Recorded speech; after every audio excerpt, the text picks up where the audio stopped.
यार एक बात बताओ, ये अनएग्जॉस्टेड एग्जम्पशन लिमिट वाला कॉन्सेप्ट तो रह ही गया।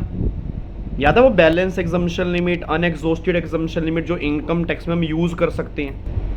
नहीं आ रहा समझ? मैं तुम्हें बताता हूँ। याद करो, आपको मैंने क्लास में कहा था कि एक नॉर्मल इनकम होती है, एक स्पेशल इनकम होती है। अब नॉर्मल इनकम कई बार हमारी बेसिक एग्जम्पशन लिमिट से कम होती है। जैसे मान लो बिजनेस की इनकम है, हाउस प्रॉपर्टी की इनकम है, सैलरी की इनकम है। अब सब जानते हो एग्जम्पशन लिमिट हमारी 2.5 लाख होगी या 3 लाख होगी, और 5 लाख भी होगी अगर हमने ओल्ड रिजीम ली है।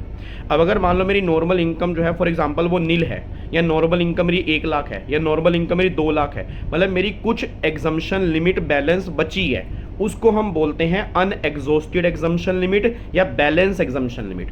अब क्वेश्चन ये आ रहा है कि क्या उस बची हुई एग्जम्पशन लिमिट का हम कहीं यूज कर सकते हैं? मतलब क्योंकि स्पेशल इनकम पे स्पेशल रेट ऑफ टैक्स है, तो क्या स्पेशल इनकम पे टैक्स निकालते हुए क्या बैलेंस एग्जम्पशन लिमिट हम यूज कर पाएंगे, नहीं कर पाएंगे? तो सारे बच्चे मुझे इस वीडियो में कमेंट करके बताना।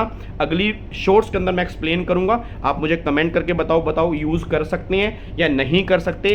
कर सकते हैं तो कहां कर सकते हैं, ताकि मैं तुम्हारे कमेंट चेक करूं और तुम्हें रेक्टिफाई करूं, क्योंकि तो मुझे पता है तुम गलती कर सकते हो।